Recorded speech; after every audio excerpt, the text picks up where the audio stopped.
Elfz Show, part of the Elfz Network. We are a bunch of wild and crazy Cleveland Browns fans, bringing you all the latest in Browns news. Tune in now.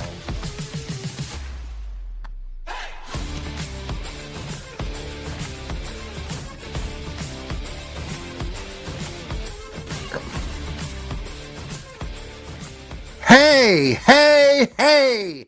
It is the Fanatical Elfz Show. It is a Thursday night. I have the pleasure to be here with two of our colleagues here on the network, Sam Britton and Steve Gill. And Steve is from Nashville. Sam is down there in Dallas, Texas. Steve, we'll start with you. How are you doing? Give us a weather report from Nashville, Tennessee. I'm doing great. It's 35 degrees. It's raining with a little precip mix. It'll probably snow a little later tonight. Bridges and overpasses will more than likely freeze over in the morning, so watch that morning commute. But after that, it'll rise up to between 41 and 45 degrees, and the sun will come out for the first time in a long time.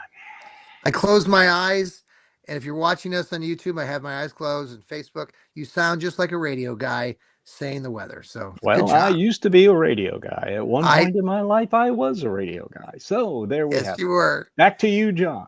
Thank you very much, Steve. All right, down to you, Sam. Up there in Dallas, Texas area. Yes, he has his cowboy hat. If you're listening to us on Apple or Spotify tonight, he's wearing the cowboy hat, but he's wearing his Browns gear. How are you doing, Sam? Cold. That's why I'm wearing it. It's the Browns jacket. It's chilly. Texas is going to do the Texas thing where it's going to be a 45-degree high today, and on Saturday it'll be 63 degrees because, you know, it's December. So nice.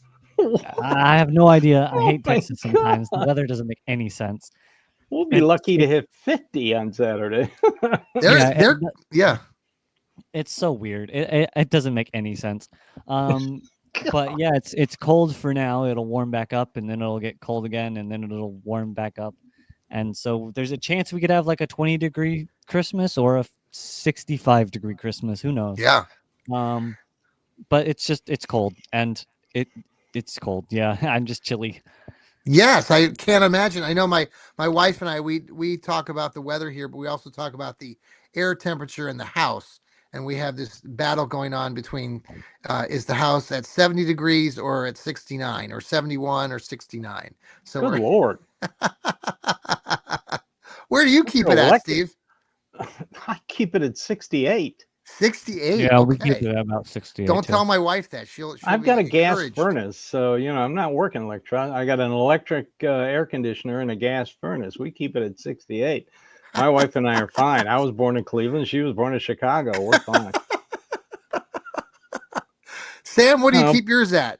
68 in the winter. In the summer, it just depends on how strong your air conditioner is, really. Right.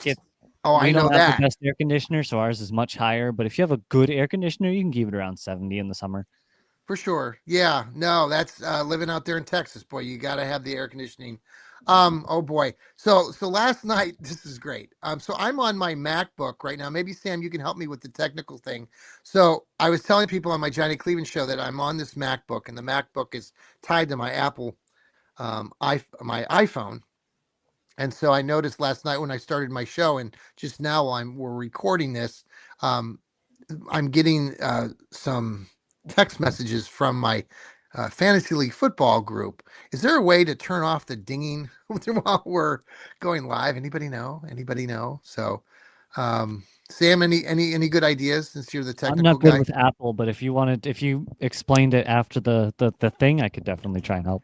For sure. So it's just, it was a pain in the ass last night. I was trying to do the show, and I kept getting the dings because I have basically my phone is on my Mac screen now. So basically anything that I have access to on my phone, I can access here on my computer, which is kind of nice. But when you're doing a live program like we are, not so nice. Okay, back to football. The Cleveland Browns. It's been an interesting week.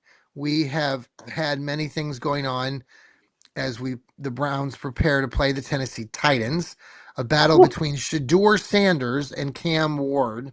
But before we get to that, I just wanted to go around the room, Steve, and then Sam, to get your feelings on a couple different stories.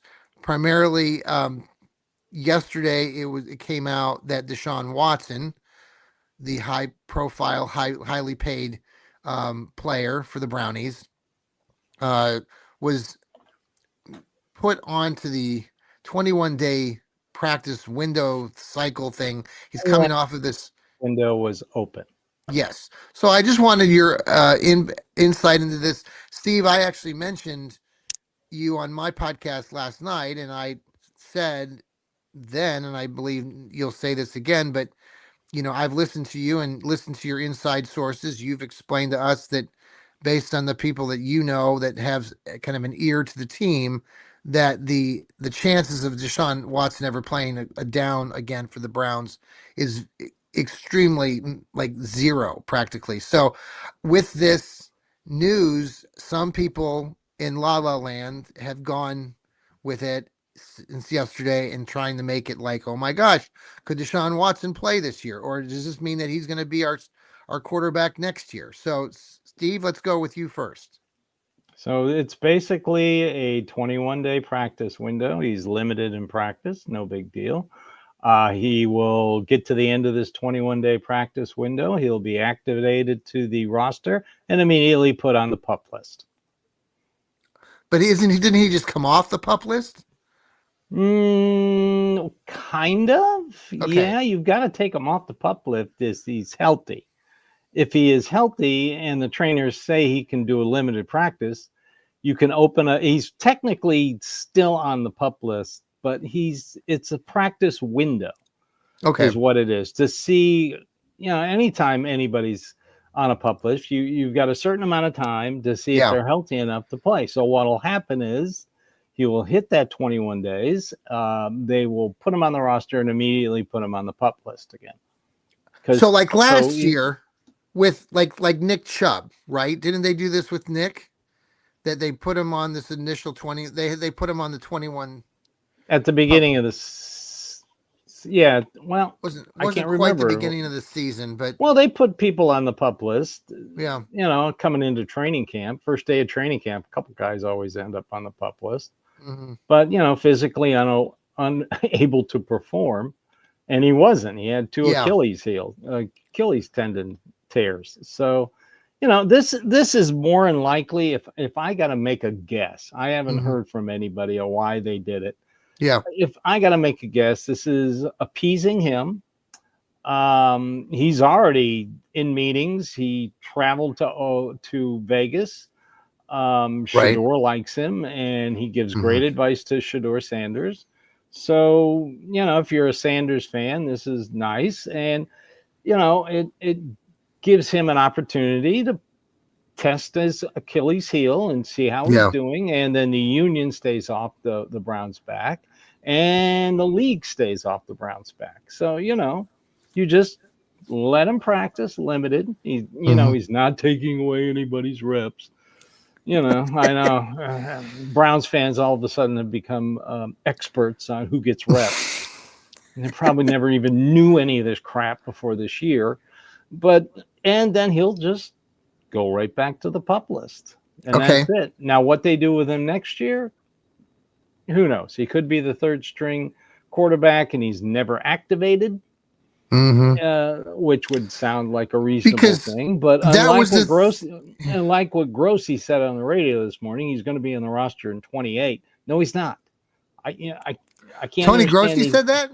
Yeah, they don't understand how the salary cap works. 27, he's got one going into 27. He's got 1 year left, 46 million. June 1st cut. You can designate that second day of the league year. They take that 46 million, they divide it in half. Half of it goes in 27 and half of it goes in 28. But he's gone. He's cut. He's sayonara. And they can absorb that. Yes, they still have money. They've still got like $24 million under the cap right now. So, and the cap is never going to go down. It's always going up. Yeah. because now the NFL's on YouTube, so they know exactly how many people are watching the NFL. That's how they can decide. Oh yeah, that's where the salary cap comes from. The salary cap is your TV revenue. Yeah. It is. Yeah. Yeah. So they'll increase it again and increase it again and increase it again. So it's much to do about nothing. Sam, do you agree with that? Yeah, I totally do. He's on the list of we're gonna pretend like we're doing stuff with you, when in reality, you're still never gonna touch the football for us. Um, the teams can do that. They usually don't. There usually isn't a situation like this where you have to put them on the list that I just said. It's usually pretty rare. It happens if someone gets into legal trouble, like they do something stupid. They get they put them on that list. It's like the indefinite leave that they put employees on in the normal workplace. Okay. Where like you're still technically not fired, but you're pretty much fired. So he probably won't start. What they'll do next year? Probably he'll be third string and just kind of sit there. That's 26, 27. They're gonna get rid of him, I assume, as early as possible. I don't think he'll stick around any longer past whatever the earliest cutoff day is to get rid of him. It'll hurt cap wise, yes. It won't be fun, but it will work itself out over time. And the cap is a weird thing. The cap is very fluid. It is extremely easy to mess with the cap. You'll still end up paying the money. You don't get around the money, but you're very good at pushing money places. The Cowboys do it all the time. They've done it with Dak Prescott. That's going to come and bite him. I'm pretty sure Dak has like an $80 million cap it in the next few years. But no, he probably will never still start. Now, what will happen to him after we cut him in 27? I don't know. At that point, it's up to what other teams think of him, which we don't know what other teams think. Frankly, I don't really care what they think about Deshaun Watson, but I don't think he'll ever start for the Browns. Now but you're starting to sound like Steve. This really helps him. He's showing he's being a good teammate. He's showing he's good in the locker room. So on March whatever, second day of the league year, when they cut him loose in 27, sure. In 27, he looks like a guy who's a good teammate, good, a teacher. That's another thing. Probably the best. No, I think it's a very the good way the way the symbolism. quarterback situation in the NFL was. I'm sure he could get on as a backup quarterback somewhere in 27. And well, Jameis Winston could still be playing, and Russell Wilson and Aaron Rodgers. This guy could. Well, and I've got a number of colleagues that I work with, and when they saw this opening where Deshaun was activated, they wet their pants. I was instantly told, see John, I told you he's going to play. I'm like, no, I talked about it last night on my Johnny Cleveland podcast, and you can go listen to that too. The answer is no, and you just heard two of my other colleagues, Steve and Sam, who are all on board. Us Browns fans who are close to the team understand what's going on and know Deshaun Watson is not going to play another down, more than likely, especially not this year. It would take one hell of an emergency to get him onto the field. It would be an emergency. So in an emergency situation, which who the hell knows that, because we are talking about the Cleveland Browns, our favorite team. But it's not going to happen. Sam? Yeah, maybe it's like the Patriots situation where their starter gets hurt and they're like, oh man, we got to sub in Tom Brady. And they're like, oh man, maybe that'll happen and Deshaun Watson will win us 4 Super Bowls and then retire. It probably won't, but hey man, I wouldn't complain. Yeah. All right, well, let's switch gears. I want to talk about Shedeur a little bit before we go to a break. Shedeur is going to get his third start here, and we'll talk more about the game itself. But I've been pleased with what I've seen, and even after the loss in game 2, I know he made some mistakes, and I know he's going to continue to make mistakes. For God's sakes, he's going into his third game. He's kind of getting up to speed, and I hope that he does well. But what I've been most impressed with, as far as Shedeur, and I guess I want to just talk about that. Like, what are you happy with from Shedeur, and maybe anything that you don't like? But for me, I like some of the comments again that he's talking about as far as his leadership the way that he talks about, communicating with the players, getting to understand the players as wide receivers, all of that. Um, he recognizes, he didn't win the game. The other thing that that stood out to me is he had a conversation at one point at one of these press conferences where he was asked questions about his coach, again, about Stefanski.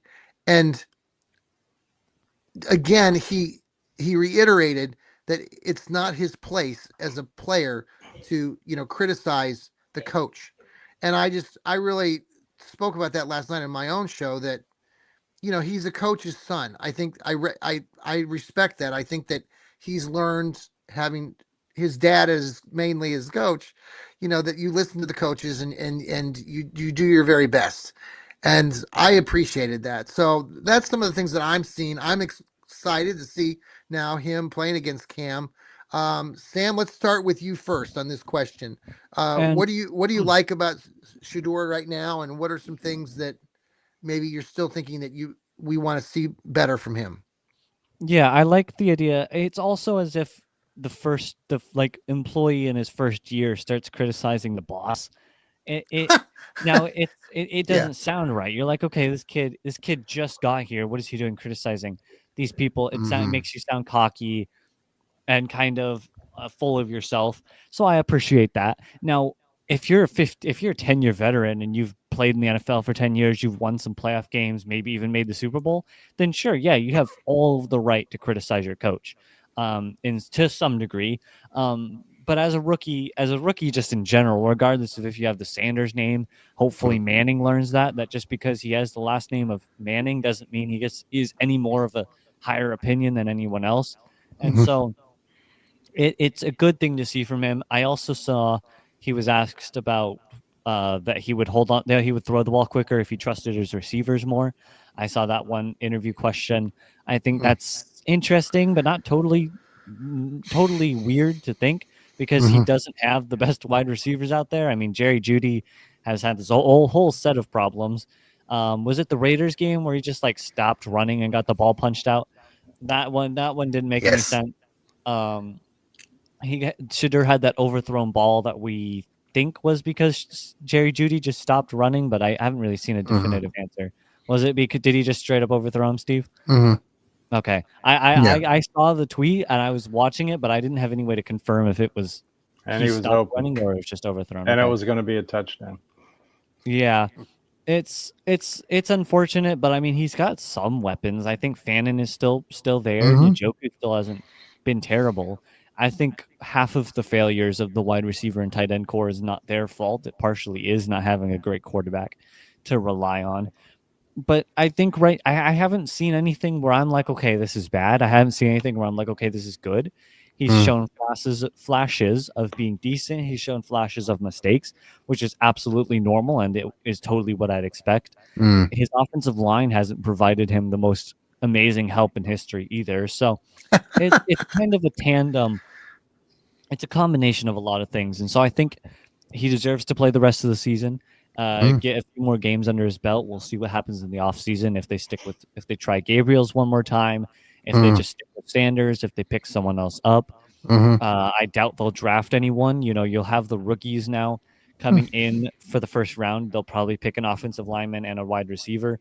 So yeah, I think stick with the rookies for the next Mm-hmm. year at least. And I think Sanders has been fine. I haven't seen Mm-hmm. anything to be like, okay, maybe this is a mistake. He's been all right.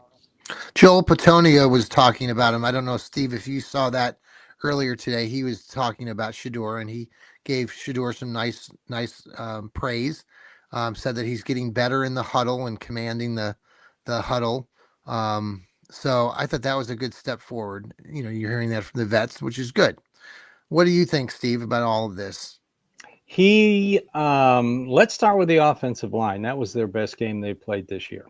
Mm-hmm. And that's just not my opinion. John Greco, the former Browns offensive lineman, said that was the best they played all year.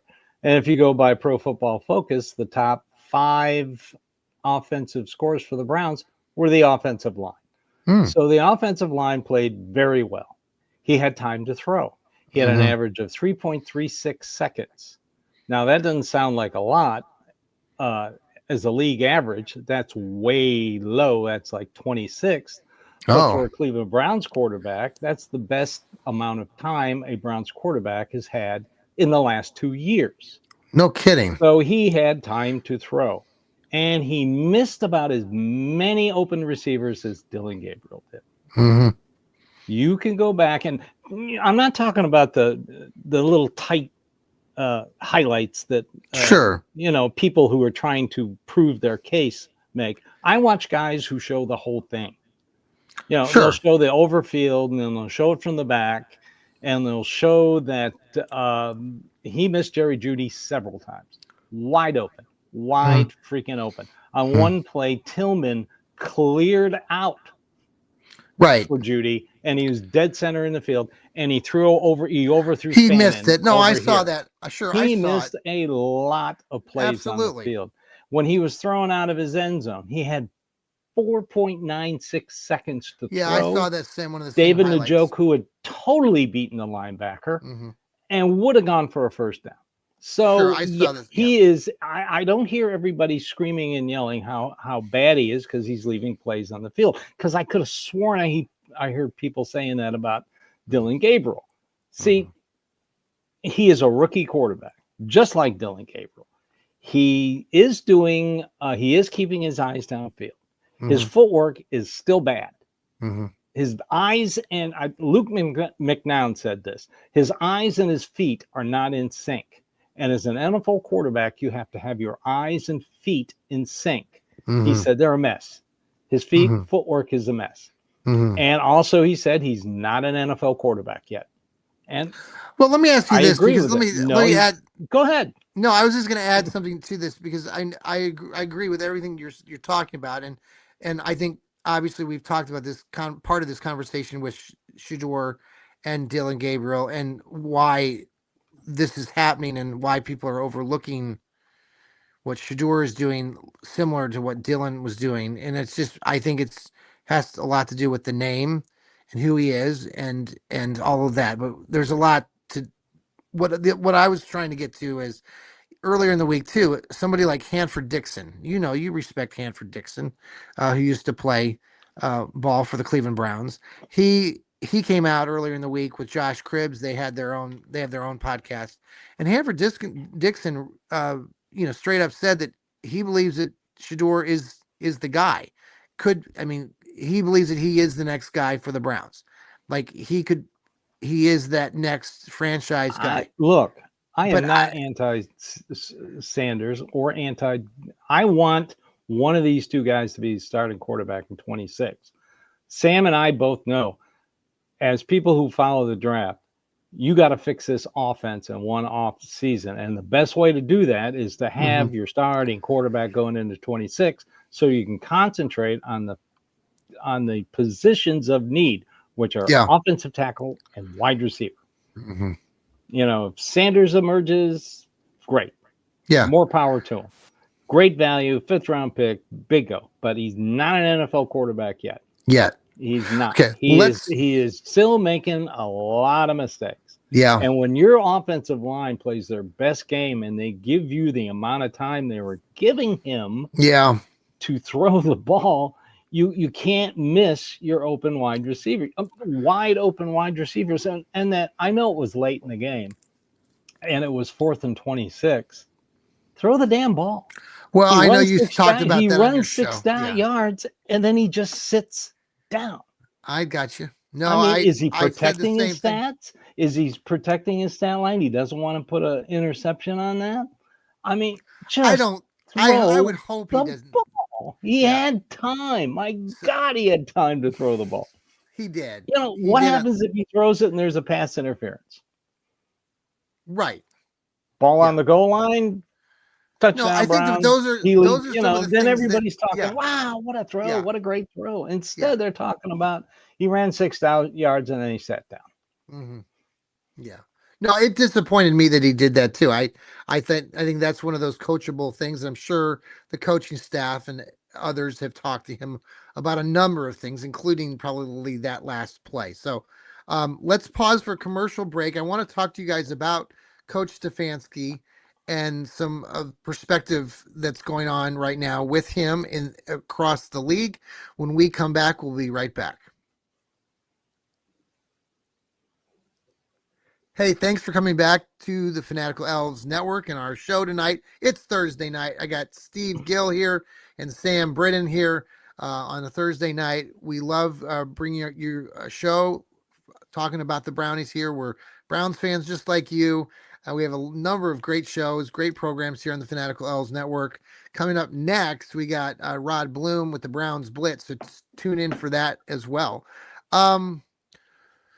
And a shout out to Hemisphere Coffee Roasters. If you click on the link on the X page, we get 15% back. I'm trying to get discounts for our customers too, so I'm working on that. But all right, let me ask you kind of a question in general with Stefanski, and I don't want to get into this a lot, but one of the things that Steve, you and I were talking about off air that's kind of been out there today in La La Land is that there's these stories that came out. I know Albert Breer, you might mention Albert Breer later, but there was this other story talking about how Coach Stefanski would have a number of opportunities if the Browns were to part ways with him after this season. And some people in La La Land, especially here in Cleveland on the competing radio stations, have complained or talked about how this is a tactical move by the Stefanski people or his camp that supports Stefanski to try to make Stefanski look good. I guess what I want to get at, and I just want to talk, and you guys can take this however you want, Steve. Oh, it's always a conspiracy. Well, I before I jump onto that, there is no Stefanski camp. Well, let me just follow up with this idea too, and Sam, if you want to talk about this as well. We see right now that you get a coach like Mike Vrabel, right, who was working with the Brownies, and now he's in New England, and a lot of fans are really Browns fans are peeved right now because in Cleveland, there's always this thing about we're building or we're going to, get better. It's a process. And yet we see these teams like the New England Patriots who got a new coach and everything. And now they are going to be competing probably in the playoffs and maybe for a potential Super Bowl run. And it's just frustrating the fans. So I guess I just want to get your perspective. Steve, I'll start with you about the Stefanski thing and why can't the Browns, flip the switch like we see like a team like New England this year? And Sam, I know you've talked about this perspective too, but Steve, let's talk about Stefanski first. So the previous years before Vrabel got there, when they sucked, yes, and they built through the draft and free agency, and they were good. And then all of a sudden, Vrabel shows up, and he's the reason they're all of a sudden good. Well, they had a sub 500 record. Is it the same way as Detroit when Dan Campbell showed up and their GM, not John Dorsey, had a dynamite draft one year and then another good draft, and all of a sudden they're good? It's a combination of things. You have to draft the right players. You have to get the right talent. Vrabel showed up in a perfect situation. Already had their quarterback, already had all their pieces. So, Browns fan, look, there was no way they're going to fire Kevin Stefanski to keep Mike Vrabel. And I guarantee you, if Mike Vrabel is the head coach of this team right now, they probably would have 4 wins. But why is that? But why? I mean, because if you're New England had a sub 500 record. Like they struggled last year. They won 4 or 5 games. I have to go back and look at the record. So they won 3 games last year. Okay, so now they've won and the year before that, they fired their coach, got a new coach, fired that coach. They're on their 3rd coach in 3 years. So Mayo, Jared Mayo. But do we not want to give Vrabel credit for that? I'm giving the front office credit for putting the talent on the field. Okay. And then all of a sudden it all matures at the same time. Right now, the Browns are playing a ton of rookies. These guys are going to gel. Okay. And you're going to get another draft. You're going to get another offseason. Yeah. Fix the He fixed the defense. The defense was atrocious last year. Couldn't stop the run. And don't say it was because the offense sucked and they got tired. No, go back and watch the games. I did. They Yeah. sucked stopping the run, and from the first quarter Yeah. on. Yeah. So they built the defense in one offseason. I know they only drafted a couple guys, but Devin Bush is playing outstanding. I mean, isn't that effort though too on defense? I mean, I'm not trying to change subjects here, but like somebody like Devin Bush, I mean, he's having a hell there's of a not season. a magic wand. I don't know why Browns fans think there's a box somewhere in Berea that has a magic wand in it. It's not how this works. That's But we not see how it. But Steve, but that's the works. problem is I that you don't have this care. perspective I don't out care. there. Well, I don't care. The shine will wear off Mike Vrabel, like how the shine worn off Mike Vrabel I don't in know if Tennessee. Mike Vrabel's got that mustache thing going now. I mean, Oh yeah, I know. Yeah, he was great in Tennessee until they fired him. Now all the Titans fans but that's what are they were mad also because talking they about, fired him. Steve. But that's also what they were talking about in Cleveland today. Was they were using Mike Vrabel, and Sam, I wanted to get your perspective on this too. They will use anything in their power to try and convince you that Kevin Stefanski needs to be fired last week. They don't care. They don't care about the situation. They don't care about what's going to happen. They don't care about the fact that if you fire someone, oh, I hate to tell you this, you got to hire somebody. Now, the new guy might hate Shedeur Sanders and say, get rid of him or cut him. Well, you don't think the current guy doesn't hate Stefanski? No, I don't think Stefanski hates him. That's another stupid, idiotic conspiracy theory. I mean, the new guy may want to change the entire defense. Goodbye, Jim Schwartz. You guys going to be happy with that? Huh? Jason Tarver is probably one of the best linebacker coaches in the NFL. He's gone. Cesar, the defensive line coach, is doing an outstanding job. He's gone. So they get rid of everybody. He draft a rookie quarterback, and you win 6 games next year. Everybody going to be happy with that? Well, it'd be better than 3. John. All right, the grass is never greener. Everybody is I want to fully hear from convinced Sam in this microwave. I'm always right. You're always wrong. Society that we have. Let's preach chaos and discontent and just make everybody pissed off at the world.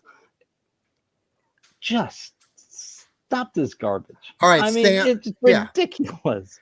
Sam, okay, so 2 things here. With Stefanski, there's, people out there making up stuff, like Steve and I have been talking about, but then also at the same time, I want your perspective on why you think, do you agree with Steve's observations here of, why New England, has gotten really good now?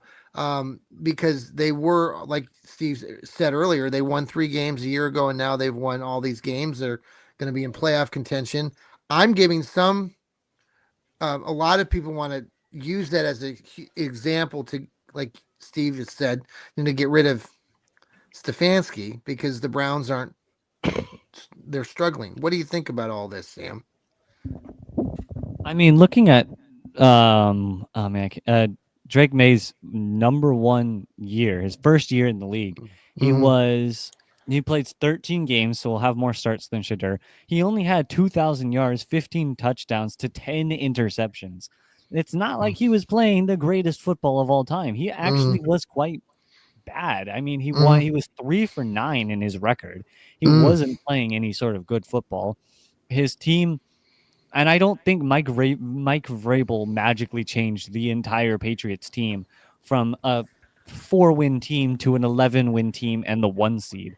Why? Why don't you a head coach isn't going to change your entire team. A head coach might help, but a head coach isn't going to restore your team from 5 wins to 13. I don't know about that. A triple. A head coach isn't going to triple your win total from year to year. Then what's doing it then, Sam? They have built a good team. They've built a good team. They have what's his name? Mike Onwenu. He's like he was ranked the 9th best offensive lineman since week 10. They picked him up last year. They re-signed him. They have Hunter Henry. He's been amazing in this year. He's gotten 610 yards, 5 touchdowns. He's been consistent. They've found wide receivers, they found offensive linemen, running back, Mhm. and it just all clicked this year because it was the Yeah. second year of May.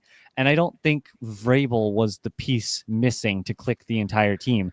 Now, But here, can I just pause? I'll let you finish, Sam. But here's the perspective, though. I mean, in the universe of football and fans that watch this stuff, when you insert a coach like a Mike Vrabel, he's going to get the praise and the accolades because of what's happening.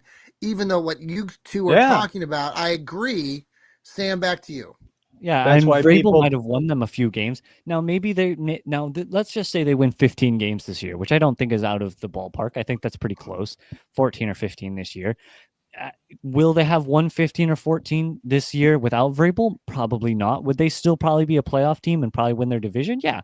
I think without Vrabel, this still is an 11 or 12 win team. They've consistently won. Drake May is the MVP favorite right now. And just because they picked up a head coach, and I'm not taking away from what Vrabel has done, he's definitely helped. Having a good coach is the glue to your team. It's what puts together the main pieces. The team wouldn't be extraordinarily worse just because Vrabel is gone. And so looking at it, or is there. And so I think Shedeur needs time to grow. You obviously have a very strong draft class this year. There's a lot of good players coming out for the offensive lineman and wide receiver.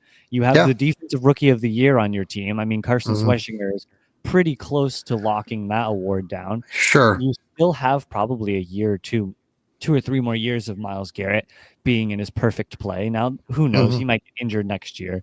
I don't want to put that out into the world, but you know, it has to be something we think about. And you've got pieces that you can still work with. Quinshon Judkins, you've got Fannin, you've got a lot of pieces. If we fired Kevin Stefanski right now and replaced him for someone, well, maybe not right now, but at the end of the year and replaced him, I don't think the team is going to triple our wins and we're going to go from 5 wins to 15. And is that more or less because you're both are saying New England did a good job of building this team before Mike Vrabel got there, and the Browns? Yeah, the Patriots had a good team already, and May has completely blown his play out of the water. He's the MVP right now. Nobody saw that coming. It's partially Vrabel's, to his credit. He has built a good team in terms of calling the plays and putting together all the pieces. But the pieces were put together in 2024 when they got Henry and when they re-signed these players, and in the last year they did all this stuff. So no, I don't think getting rid of Stefanski and replacing with someone new is going to change anything. Okay. Let me also you gotta add Steve, the fact that Josh McDaniels is the offensive coordinator again, and that's what he does best. He's a terrible coach, but he's a damn good offensive coordinator. He calls good plays.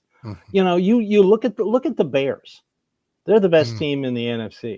Yeah. Have you seen how they've won some of these games? Well, yeah, I was just going to mention that. Have you And looked? then I'll add to the fact that Caleb Williams is the 24th ranked quarterback in the NFL. Yeah.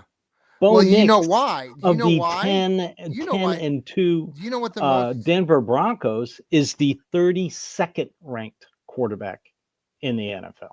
Bo Nix is the 32nd ranked quarterback? Yep. Trevor Lawrence is 38. Brock Purdy, who we just saw, is the 26th ranked quarterback. Do you know what the biggest significant stat that the Bears have going from them this season that they're crushing everybody in? Is what? Turnovers. The takeaways. They're like plus 20 or 19. Everyone is the closest competition is like plus 9. They are crushing it in plus, the takeaways. They are getting lucky. And they're let's get in the time travel machine and go back to 23 Cleveland Browns for sure, who also were crushing it in the turnover. They were, and were also extremely lucky. You know, that plays a little bit of part of it into it too, John. Sometimes the ball bounces your way. I know that's an old saying that a lot of people just go, true. "Well, that's not true." No, it is very true. Yep. So, you know, all right, right situation. Right team, right guy. Let's talk a little bit about this game coming up on Sunday before we leave everybody. Okay, Browns fans, you want to really see a bad dysfunctional team. I live in Nashville. You're about to see a bad dysfunctional team. So the Browns are plus 4.5 right now. The money line or the over under is like 31, 32. So let's get your perspective. Steve, let's start with you since you are from Nashville there. Give us your thoughts on just what you're expecting in this one because they are two bad teams. I said yet last night that Tennessee is horribly bad. The Browns are just bad. But Oh, what? this team. First of all, the players have checked out on the interim coach Mike McCoy. Okay. Their best player, Jeffrey Simmons, every time he's interviewed after a game says, well, when they bring somebody in here, I hope he fixes it. Okay. So, Cam Ward is getting a little more entitled in front of the press. He doesn't like Mike McCoy. He's complained to the press about Mike McCoy. So they are in shambles. These guys, their heads are in Cancun. Offensively, they have given up 48 sacks. Cam Ward averages 4 sacks a game. Okay. He has 2 rookie wide receivers. Calvin Ridley, hurt, not going to play. He's got a rookie tight end in Gunnar Helm and a second-year tight end. Their offensive line, which they have invested in heavily. I mean, they overpaid for from the Steelers, from Dan Moore, who is the left tackle. Little hint: when the Steelers don't re-sign somebody, he's not good. Yeah. That's one thing the Steelers do very, very well. When their time is up, they move on quickly. Then you got their 2023 first-round pick at left guard. He's taken 11th. 2 years ago, they overpaid for the best center, Lloyd. What's his name? Cushenberry. Remember Kevin Zeitler, part of the OBJ trade? Yes. Well, he's their starting right guard. And then last year's number 1 draft pick 7th, a left tackle out of Alabama, is now playing right tackle. So their offensive line is a mess. Cam Ward is a mess. Defensively, they do 2 things well. They get sacks. You got Jeffrey Simmons in the middle. I mean, he's got 6.5 sacks from the defensive tackle position. Oh, wow. He's all pro. They play a 3-4, so you're going to get a lot of linebacker edge rushers. But what they don't do well is stop the run. They've allowed 17 rushing touchdowns. And their corners are not that great. One guy, starting corner, is a 6th-round draft pick this year, and the other guy was undrafted. So, and they leave the middle of the field wide open. So if Quinshon Judkins can be Quinshon Judkins, and they can protect Shedeur Sanders if he doesn't retreat and steps up into the pocket like he did in the first half of the 49ers game, then they should win this game. I mean, the Titans are a mess, and you can ask anybody, their talent level is not that great. The one thing they do have is a fantastic punt returner. That's a little scary considering. I hope they replayed this guy. I think he's already taken 2 for touchdowns this year. So they're a terrible red zone offense. They're a terrible 3rd down offense. They are pretty good on 3rd down on defense. But 4th down, they're terrible on defense. So, yeah, they should win this game.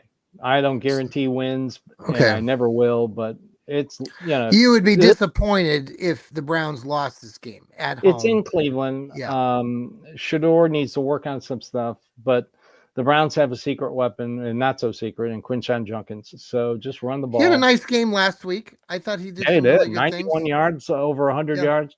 Total offense. I was glad to see him catching the ball out of the backfield. They had over 100 yards total offense, so that's good. I think he's approaching. I mean, he'll get close to 1,000 yards this season if he sticks with it on the ground. Sam, what are you thinking about this game? I think the Browns probably should win this game. I think that's just how it should happen. I don't think the losing to the Titans is what you want. Will that improve your draft position? Yeah, but I mean, this draft is so good anyway. You could get the 32nd pick and probably draft someone who could be considered a top 20, top 15 player. Anyway, I feel like this entire first round could go in the top 15. And so, I think if you lose a few more draft spots, that's fine. You never know how the draft is going to fall. The player you might want might fall to like the second round, and you might get a Mhm. complete steal. You might lose the players you want because you won this game. That's just kind of how it works. But I like this team against the Titans. The Titans are, yes, pretty terrible.